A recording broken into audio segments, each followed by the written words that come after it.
Ok, pessoal, estamos de volta e vou direto apresentar a vocês o pastor Marcos. Como toda quinta-feira eu tenho trazido pastores aqui, não só pastores, como de outras religiões também, eu trago mais pastores pela facilidade em conversar com as pessoas de casa, né? E hoje o assunto é bom demais, que a gente vai falar do projeto Sopão, que muita gente ainda não conhece, embora ele seja muito antigo. Eu me lembro da fundação do projeto Sopão, quando o seu Jacques, da empresa de ônibus, a dona Gilda, que eu trabalhava com ela na Rádio Teresópolis, e outros empresários criaram o projeto Sopão. Quero apresentar a vocês o pastor Marcos, da Igreja Metodista do Vale do Paraíso, e à vontade para tirar a máscara, que a gente está bem distanciado. Gostei da máscara, tá? Apresentar a vocês o pastor Marcos, que hoje dirige o Sopão. Pastor. Desligado? O seu está desligado, tem que botar para cima. Então, eu estou muito feliz por estar aqui. Boa noite a todas as pessoas que estão nos ouvindo. Eu uso o chapéu que é característica da minha ministração, né? Sim. Então, interessante que o pessoal lá do Sopão fez tipo uma vaquinha santa e me deram um chapéu de presente. Não é esse, mas me deram. Então, a gente fica feliz por estar aqui conversando sobre a questão do Abrigo Sopão, que é um projeto que nasce no coração do doutor Geraldo, juntamente com essas pessoas que doutor você... Geraldo, Isso, doutor Geraldo. Posteriormente veio, então, para o Nilson, e o Nilson me fez um convite a partir de um momento que eu comecei, a partir de uma pessoa, que é uma pessoa em situação de rua, bateu lá na nossa porta, eu não conhecia o Sopão, e aí nós começamos a conversar com ele e tal. Você já foi no Sopão? Foi onde a gente soube dessa informação, mas eu ainda não tinha um contato direto. E aí envolvemos ele. Foi uma experiência muito interessante, é uma experiência um pouco mais detalhada, mas o levei lá para o Sopão, ele ficou lá, e toda quinta-feira eu comecei a fazer um momento de oração, de conversa, a partir de uma assistente social, que estava lá naquele momento dirigindo essa parte, e ela... Então, estava afastada da igreja. A partir desse projeto, dessa relação, toda quinta-feira, 9h30, fazendo esse encontro com o grupo, ela veio a se voltar para a Igreja Metodista em Guapimirim. E hoje, de uma maneira assim, muito interessante, porque a vida ela é pequena, hoje ela é coordenadora de um grupo de trabalho, que nós vamos ter uma conferência municipal de assistência social, agora no final de julho, né, que vai ser 29 e 30 de julho, onde eu estou fazendo parte desse grupo que está elaborando, para a gente discutir as questões da assistência social na cidade de Teresópolis, vinculada a outras conferências que vão acontecer nos estados. Eu não estou sabendo disso, eu preciso estar integrado nesse grupo. Então eu vou fazer você conhecer esse projeto, e nós vamos ter também a Conferência Nacional, que é a 12ª, e, inclusive ontem, hoje, teve uma conversa a nível nacional, pontuando os temas, são 5 temas que vão ser apresentadas nas conferências nacional e estaduais, em todos os estados do Brasil, e também em todos os municípios. Então, nós estamos nos organizando. Eu estou participando do Conselho Municipal de Assistência Social, por eu ser conselheiro e parte do Sopão. Como é que está hoje o projeto? Então, eu comecei diretamente... O projeto Sopão. É a Associação Beneficente Sopão, e eu acrescentei 2 nomes, Oásis Abrigo. Então, é ABC Sopão, Oásis Abrigo, porque nós queremos fazer esse espaço de oásis mesmo, ou seja, sim, em meio aos desertos das situações das pessoas em situação de rua, nós queremos criar um oásis para que elas possam soerguer, ganhar uma nova dinâmica e tal. Então, eu comecei, a partir de 2018, como presidente, o Nilson me convidou, indicado pelo Roberto Fel, que hoje é membro lá da nossa igreja, juntamente com o Rogério e tal. Esse é meu amigo, Roberto. Isso. Então, ele voltou para a igreja depois de 60 anos, a partir de uma celebração que nós organizamos na Igreja Metodista do Vale do Paraíso, onde eu me dei conta que a Igreja Metodista em Teresópolis tem 123 anos. E eu organizei os 120 anos, que foi 2017, convidando a família Fel e a família do Mar, que são as 2 famílias que permaneceram na igreja. A partir desse dado histórico, eu convidei então as famílias para fazer uma homenagem e ganhei o historiador para Jesus, Roberto Fel, e aí a gente criou uma relação. Né? Então nós vamos falar de história. Tá? Onde foi a primeira igreja evangélica em Teresópolis? Em Teresópolis, olha, rapaz. Está no livro do Roberto Fel. Exato. Agora você me... Eu sei que a Igreja Metodista do Vale Paraíso tem 123 123 anos, né? Eu não, talvez seja É a uma das mais primeiras, antiga. se não for a primeira. Eu creio que seja uma das mais antigas. É. E porque por causa desse retorno dele para a igreja, ele então fez esse livro, A História do Protestantismo em Teresópolis. E eu fui fui convidado para fazer o prefácio. Então, no prefácio você vai ver. Tá. Então, e ali naquele livro diz, e tem uma foto maravilhosa, uma carroça, aquelas carroças que se vê nos filmes de faroeste, né? Aquela carroça coberta de lona. Imagina vocês quantos dias, qual foi o tempo que levou para vir de Friburgo a Teresópolis, porque não tinha estrada, era pelo meio do mato, né? Isso mesmo. Isso há cento e tantos anos atrás. Quer dizer, 126, a Igreja Metodista do Vale Paraíso, foi há mais de 200 anos atrás, quando essa carroça com suíços... Sim, exatamente. Os suíços... Isso mesmo. Que foram para Santa Rita. Isso mesmo. Foi a primeira localidade, o primeiro lugar que teve uma igreja protestante. Ainda não se usava evangélica, né?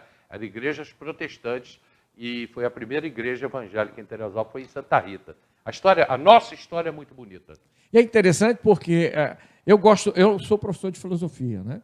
E também de teologia. Então, na área de filosofia, e aí certamente a gente utiliza muito história, então nós temos hoje um decreto no município que todo 20 de julho se celebra o Dia do Metodismo. Então, porque foi organizada a primeira, o espaço de congregação da Igreja Metodista em julho de 1897.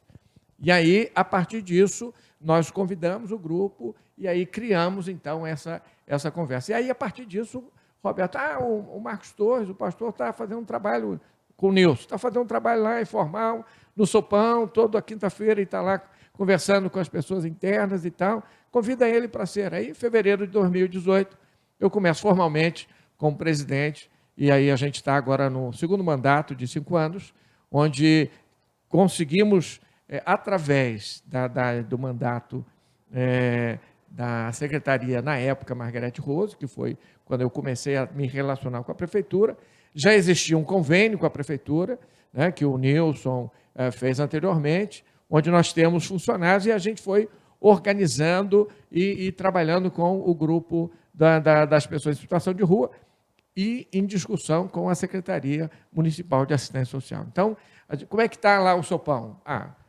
Nós tivemos uma verba que o prefeito ofereceu a várias entidades, um mês para as entidades, ele nos ofereceu. Com isso, nós adquirimos mais beliches, conseguimos adquirir bebedouro, que não existia, um freezer, nós também tivemos geladeira, e agora estamos buscando uma relação de educação. Por quê? Porque nós temos 4 grupos, Carracena, e aí eu quero informar a vocês que estão nos ouvindo. Nós temos 4 grupos em relação às pessoas em situação de rua. Nós temos as pessoas em situação de rua porque não existia um regulamento, então nós fizemos um regulamento. Uma ficha cadastral, então nós fizemos uma ficha cadastral. E conversamos sobre isso com as pessoas que estavam lá no Sopão. E aí nós detectamos pessoas que querem sair da rua e querem melhorar. Esse é um grupo. Não é um grupo grande. Mas nós temos pessoas que querem sair da rua, não querem mudar, mas querem ficar no Sopão.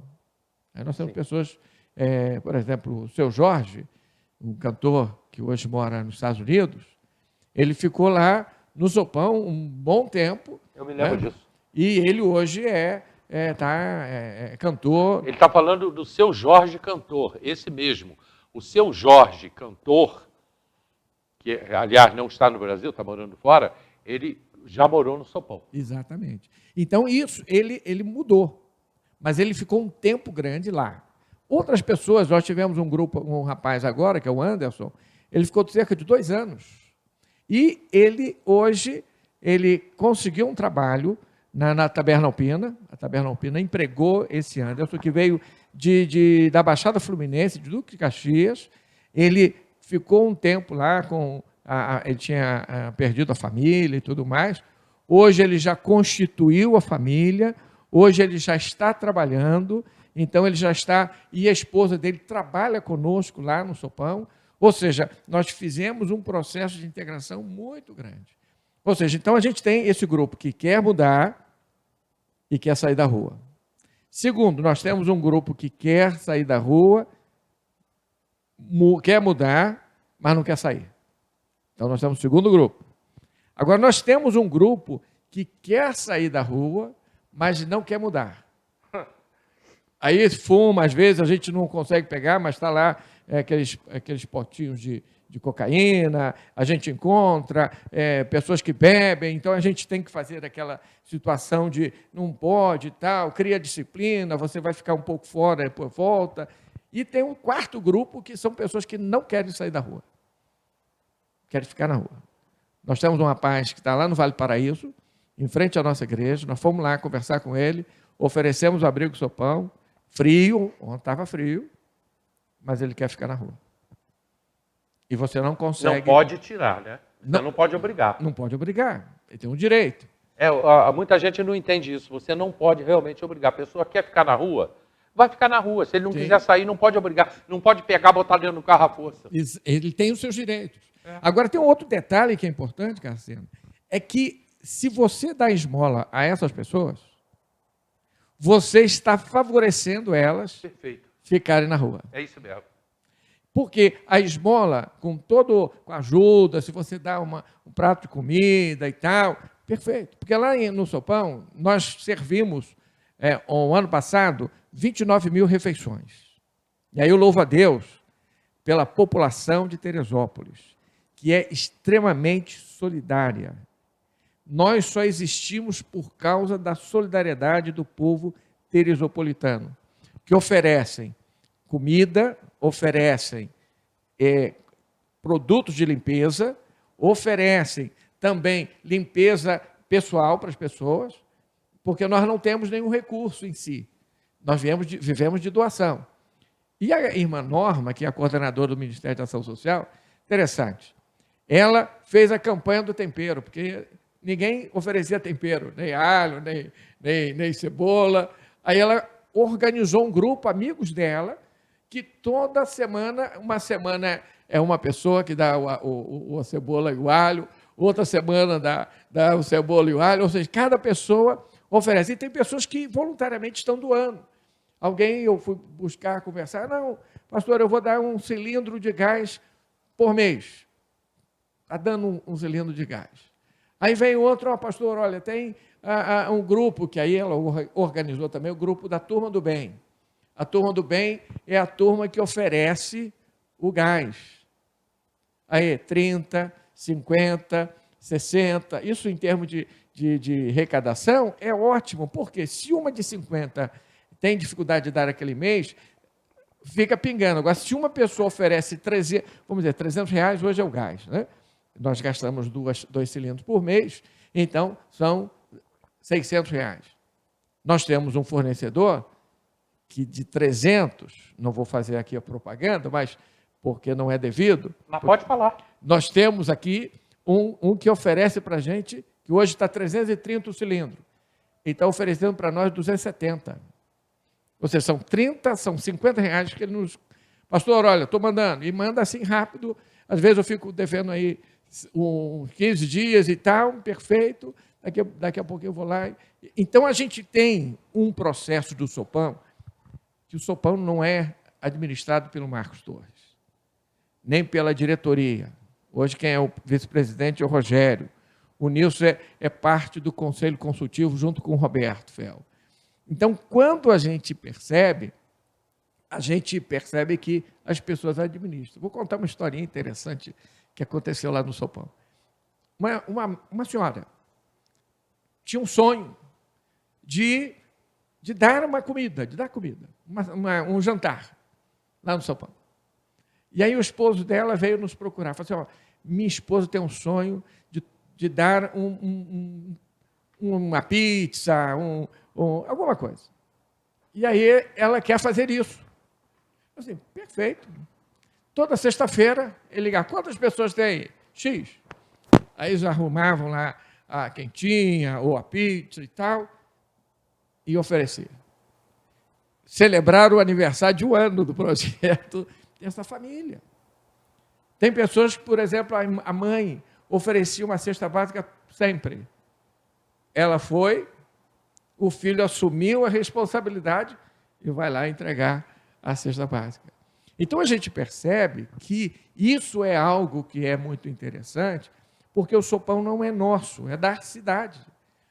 Nós estamos agora num projeto, juntamente com uma firma, que nós vamos pintar o sopão.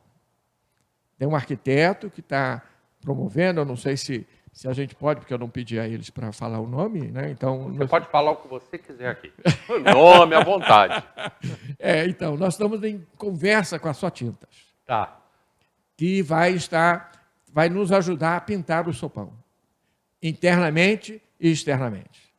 A questão da verba, nós tivemos uma verba da Secretaria... Falou com quem lá? Com o Fred, com o Paulo? Tem o Rafael. O Rafael. Acho que é o Rafael que tem, e tem também a Priscila, que é a pessoa que está lidando lá conosco. Então, nós estamos fechando esse convênio para a gente poder pintar, eles estão levantando, temos que mudar a telha, porque nós tem goteira, então tem uma verba que veio da Prefeitura, tem uma outra verba que vem da Secretaria. Nós conseguimos isso, porque agora, recentemente, eu fui buscar, nós temos uma contadora que chegou na nossa igreja. Olha só como é que é interessante.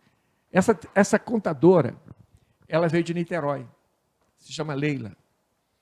E um dia, vocês conhecem o Elson Sabiá, sim, é membro lá da nossa igreja, e eu divulgo para as pessoas, dizendo assim, olha, leva um folheto para as pessoas e tal, está passando na rua, entrega. O Sabiá estava ali na frente da nossa igreja, entregou um folheto ao esposo da Leila. Ele não sabia, entregou o senhor estava passando, um folheto para você e tal. Eu não gosto muito, não lido muito com isso, mas a minha esposa, ela está envolvida. Chega em casa, assim, olha, eu recebi esse folheto. Ela estava vindo de Niterói, para morar aqui juntamente com o esposo, e aí ela vai na nossa igreja, começa a se envolver, se adequa ao projeto, é contadora, passa a ser contadora voluntária do Sopão. São histórias.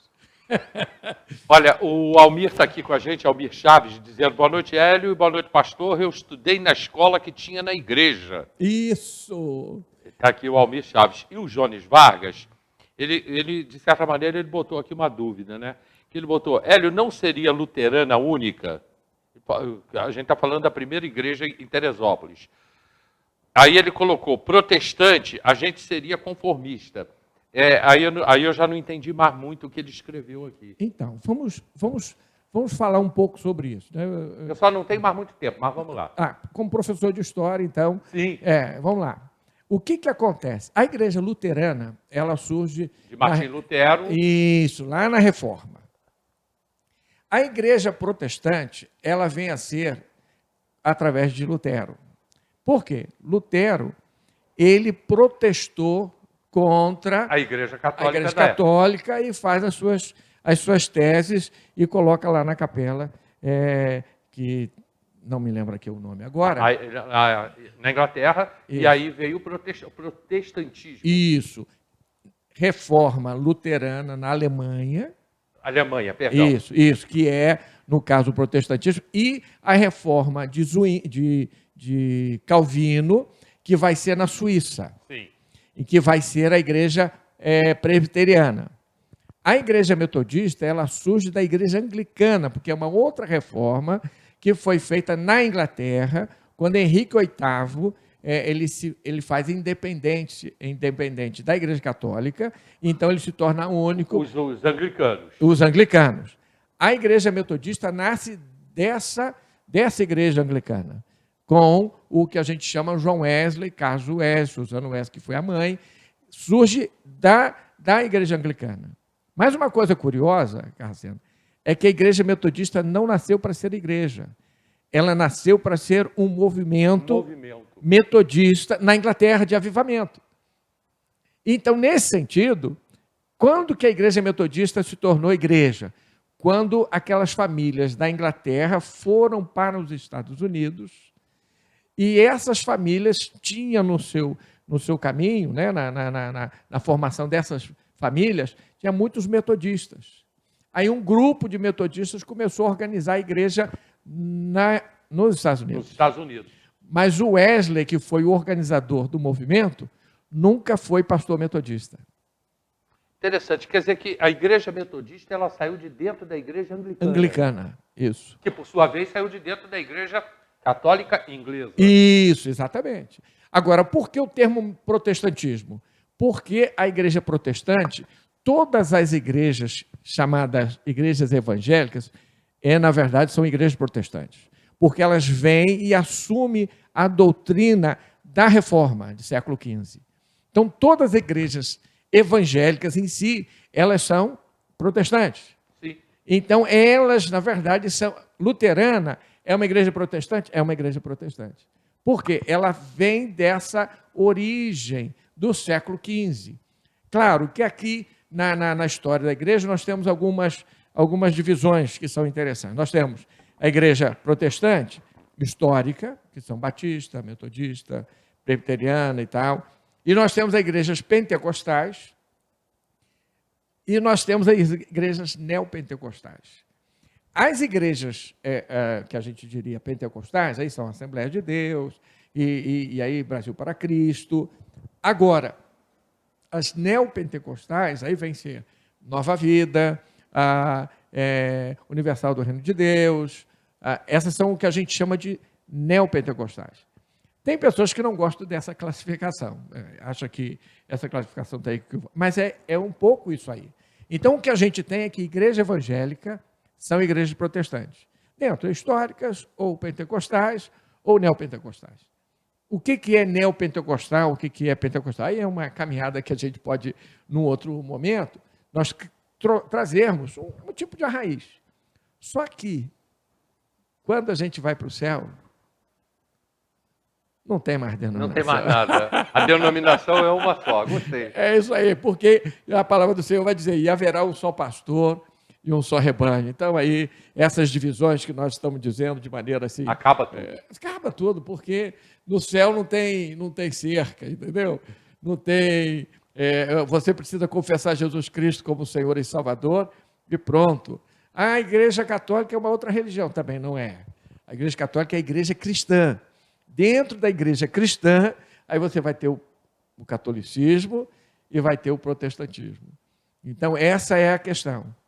Nós só fazemos parte, até eu falei para você de maneira assim, muito, muito de repente, a igreja metodista, na sua lei, se um católico vai para a igreja metodista, se ele reconhece o seu batismo, ele não precisa ser batizado.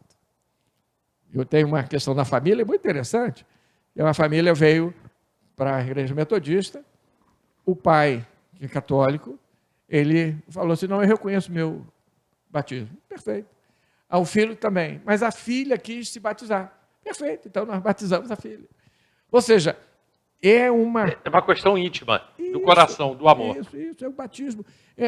O batismo é, na verdade, o selo que você recebe atestando que você é filho de Deus, reconhece Jesus como Senhor e Salvador e vive nessa fé.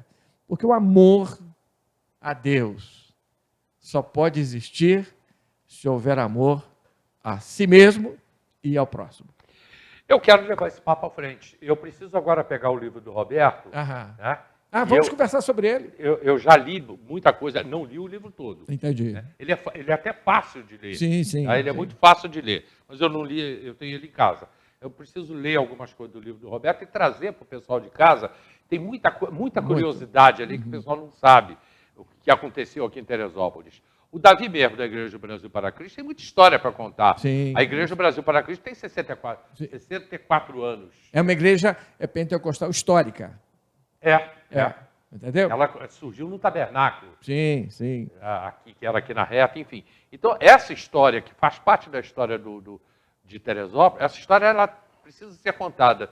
E se você quiser, não, já está sendo intimado. Perfeito. Tá? Estamos A aí. gente bater um papo sobre isso.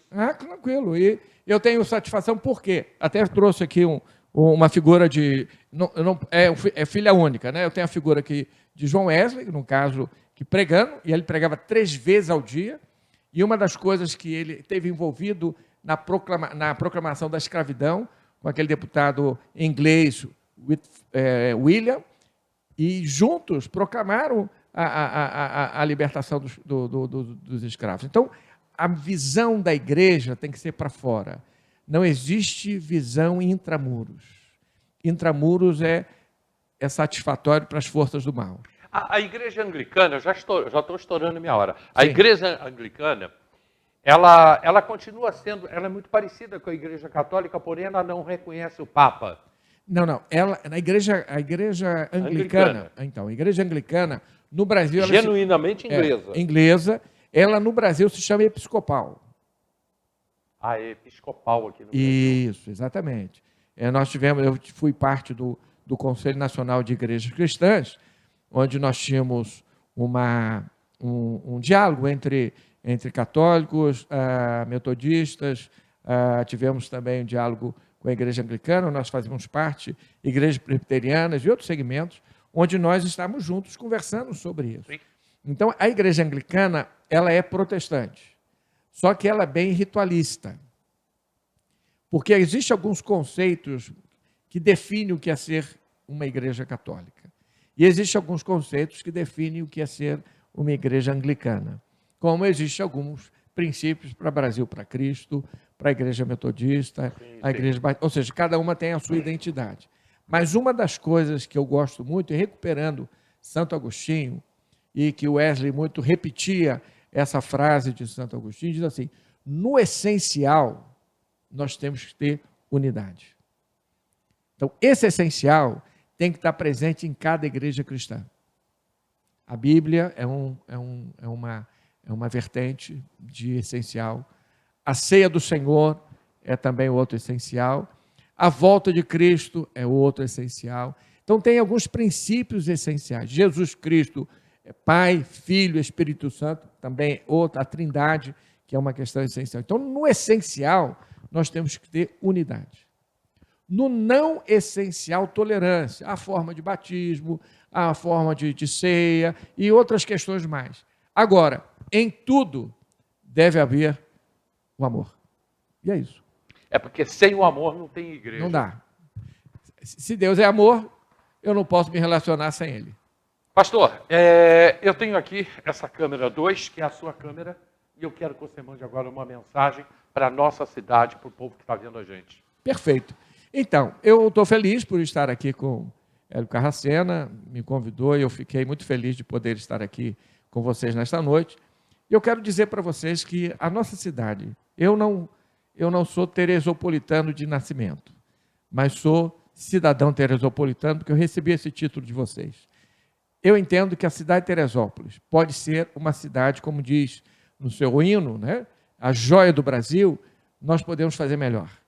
Quando nós sairmos das nossas tribos, das nossas cercas, quebrarmos essas realidades que nos dividem e podemos dar as mãos, apesar de que na pandemia nós vamos apertar realmente e vamos nos cumprimentar e podemos colaborar um com o outro.